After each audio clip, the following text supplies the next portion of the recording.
रात के 2 बज रहा है। काठमांडू एयरपोर्ट पर हजारों युवा लाइन में खड़े हैं।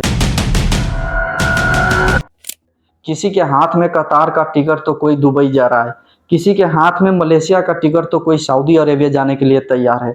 हर एक युवा के चेहरे पर एक ही सपना है, अपने घर की गरीबी और अपने घर की जिम्मेदारी। लेकिन सवाल यह है, नेपाल की सरकार अपने आम युवा को सपने दे रहा है या फिर उन लोगों को सपने के नाम पर एक्सपोर्ट कर रहा है। कुछ लोग अपने पर्सनल इनकम के लिए आम नागरिक को विदेश नाम की आग में झोंक दे रहा है।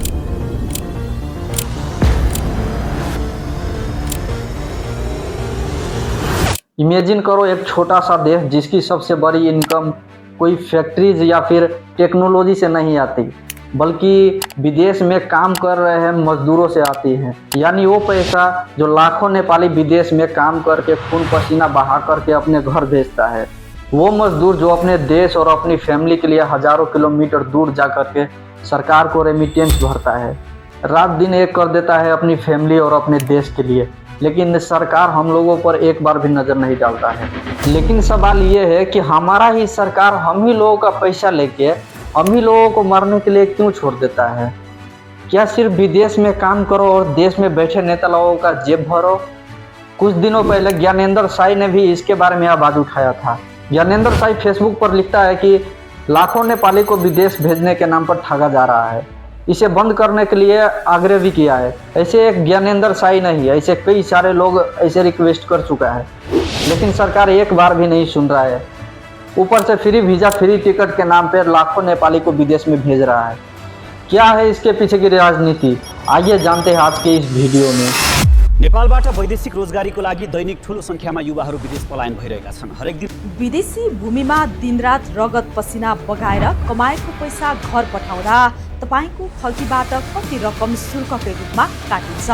नेपाली ड्राइभर 4 महिनादेखि अलपत्र, काम नपाउँदा ऋणको तनाव। मलेसिया जान 5 लाख असुल्ने मेन पावरलाई सरकारले कराप झ्याप पारेको छ।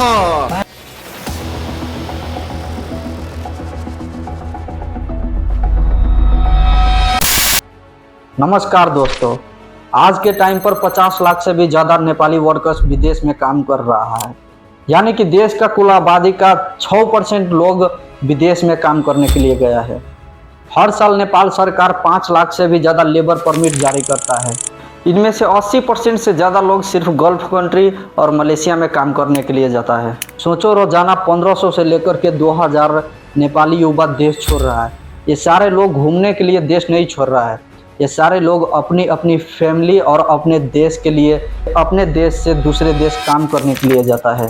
2008 से लेकर 2009 तक लेबर परमिट का संख्या 2,19,965 था, लेकिन 2008 से लेकर 2026 तक देखा जाए तो 2,19,000 से बढ़कर 50 लाख से 55 लाख तक लेबर परमिट जारी हो चुका है। इसी से पता चलता है हमारा सरकार सामान एक्सपोर्ट नहीं करता, आम युवा को एक्सपोर्ट करता है, सिर्फ नेता लोगों का जेब भरने के लिए। 2023 और 24 के रिपोर्ट अनुसार 14 से 45 अरब नेपाली रुपीज नेपाल में सिर्फ रेमिटेंस गया है। ये लगभग 11 अरब US डॉलर होता है। ये नेपाल का GDP का करीब 25% होता है। मतलब देश के इकोनॉमी का लगभग 1/4 हिस्सा उन मजदूरों से चलता है जो विदेश में काम करता है, विदेश में खून पसीना एक करता है। 2018-19 के रिपोर्ट के अनुसार 879 अरब नेपाली रुपीज नेपाल सरकार को मिला था। रेमिटेंस के पैसे से सरकार तो खुश है, GDP बढ़ रहा है, नेता लोगों का जेब तो भर रहा है, लेकिन ये पैसा किसकी तकलीफ से आता है? शायद ये लोग भूल चुका है। वो नेपाली जो 45 डिग्री धूप में और 50 डिग्री धूप में खून पसीना बहाता है, उनकी सैलरी कितनी होती है? 25,000 से लेकर 30,000। उसी पैसे में लोन भी चुकाना होता है जो मेन पावर और एजेंट के देने के लिए ब्याज पर लिया था। दोस्तों, 2008 से लेकर अब तक 14,000 से भी ज़्यादा लोग दुबई में मारे जा चुके हैं। मलेशिया में 13,000 से भी ज़्यादा लोग, कतार में 18,000 से भी ज़्यादा लोग मारे गए हैं। ये संख्या सिर्फ 3 देशों का है, लेकिन सोचो 128 देशों में कितने लोग मारे गए होंगे। लेकिन ये संख्या भी असली नहीं है। जो अनडॉक्यूमेंटेड वर्कर्स है, जिनके परिवार ने कभी क्लाइम ही नहीं किया। रिपोर्ट में ऐसे कई सारे लोग गायब है, कई हजार लोग जो कमाने के लिए तो गया था लेकिन कभी वापस ही नहीं आया। मतलब असली मौत इससे कई ज़्यादा है। मई 2026 की एक रिपोर्ट अनुसार सिर्फ 10 महीनों में 1290 नेपाली वर्कर्स कॉफिन में वापस आया था। सिर्फ दुबई में एक महीने में 167 वर्कर्स मारे गए। पिछले साल दुबई, कतार, सऊदी और मलेशिया में मौत की मंथली रेट 19 पर वर्कर्स था, यानी कि एक महीने में 19 लोग मारे जा रहा था।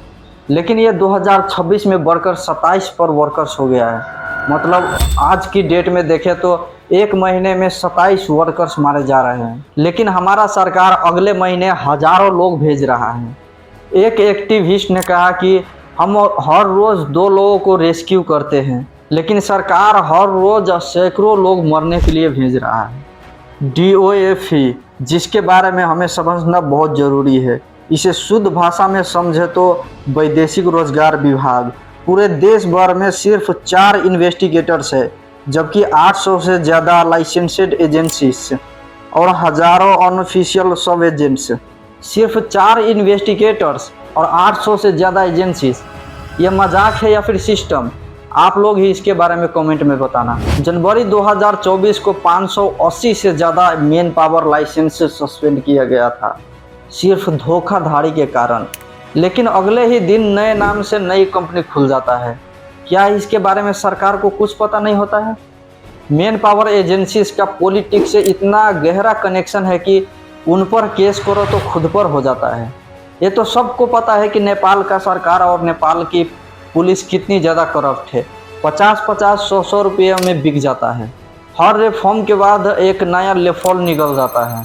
मार्च 2025 में 352 आरोपियों का लिस्ट जारी किया गया था, लेकिन ये सिर्फ पब्लिक प्रेशर की वजह से हुआ था, किसी जिन्युइन रिफॉर्म की वजह से नहीं। कुछ लोगों का रिकमेंडेशन है कि नेपाल को विदेश में अपने डिप्लोमेटिक मिशंस की कैपेसिटी को बढ़ानी चाहिए, लेकिन इस पर कोई ठोस कदम अभी तक नहीं लिया गया है।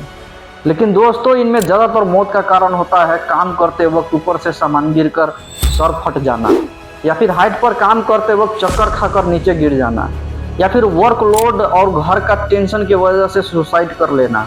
इनमें ज़्यादातर डेड बॉडी को नेचुरल डेथ बता दिया जाता है, लेकिन किसी को बताया नहीं जाता क्यों मारा, कैसे मारा, कुछ भी जांच नहीं किया जाता है।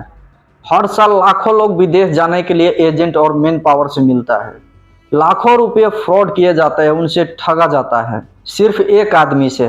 कैसे होता है यह खेल, इसको समझते हैं एक कहानी की तरह। गांव में एक एजेंट आता है, वैसे आदमी को चूज करता है जो बहुत ज़्यादा गरीब होता है।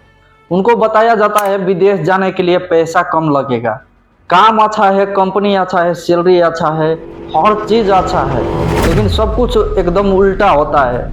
उनको विदेश जाने के लिए उलझाता है। ऐसे ऐसे बातें बताया जाता है जो बिल्कुल सच नहीं होता है, और वो गरीब आदमी मान भी जाता है, क्योंकि उनको पहले से ही इतना ज़्यादा ऋण होता है, लोन होता है कि वो विदेश जाने के सिवाय और कुछ भी नहीं कर सकता। उस समय उसको वही सही लगता है। जब सारे काम करने के बाद विदेश आता है तो सब कुछ उल्टा हो जाता है।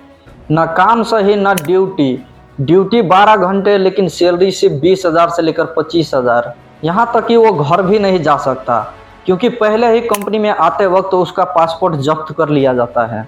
लेकिन ये सारे चीज़ सरकार के आंखों के सामने हो रहा होता है। 2023 और 24 में 5,881 कंप्लेंट दर्ज हुआ था। इनमें से 5,129 केस एजेंट के खिलाफ था, 752 केस मेन पावर कंपनीज के खिलाफ। 2024 और 25 में 5,632 केस दर्ज हुआ था, 32 करोड़ 87 लाख रुपए फ्रॉड के खिलाफ। सितंबर 2024 से लेकर जुलाई 2025 तक सिर्फ 10 महीने में 500 से भी ज़्यादा लोग पुलिस कंप्लेन किया था। 1 अरब रुपये फ्रॉड के खिलाफ, 1 अरब रुपये फ्रॉड किया गया था उन लोगों से। सिर्फ 2023 में ऑथोराइज ने पाया कि 1500 से भी ज़्यादा फेक डॉक्यूमेंट बनाया गया था। क्या इन सब के बारे में सरकार को कुछ भी पता नहीं होता है? पता होने के बावजूद भी ऐसा लगता है कि आंख में पट्टी और कान में रुई ठूस कर बैठा है। स्ट्रेटेजिक से हटकर एक इंसान की तरह सोचे तो एक वर्कर को इतना ज़्यादा प्रेशर दिया जाता है कि वह सुसाइड करने पर मजबूर हो जाता है। इन वर्कर्स को साइकोलॉजिकल, मेंटल और sexual violence, unexpected job placement, इतना सब झेलना पड़ता है, तब जाकर 1 महीने की सैलरी मिलता है। कई सारे लोग तो 10-10 सालों तक काम करता है कंटिन्यू। उन लोगों को सोचो क्या हालत होगा। और परिवार, माँ बाप बूढ़े हो जाता है, अकेले बच्चा बिना बाप के बड़े हो जाते हैं, लेकिन देश में बैठे नेता लोग इन बातों से अनजान हैं। उसको मालूम ही नहीं कि एक वर्कर को कितना झेलना पड़ता है। लेकिन फिर भी हमारा सरकार रोजगार देने के बजाय विदेश जाने के लिए टिकट देता है, वो भी फ्री वीजा फ्री टिकट में। मेन पावर के खिलाफ स्ट्रिक्ट अकाउंटेबिलिटी बनाने के बजाय फ्री वीजा फ्री टिकट का प्रचार करता है। एक देश जो अपने यूथ को एक्सपोर्ट करके जीता है वो देश नहीं, लेबर सप्लायर होता है। और ये चीज़ नेपाल का सरकार पर फिट बैठता है। जब तक नेपाल का सरकार रेमिटेंस पर डिपेंड रहेगा तब तक नेपाल का युवा विदेश का आग में जलता रहेगा।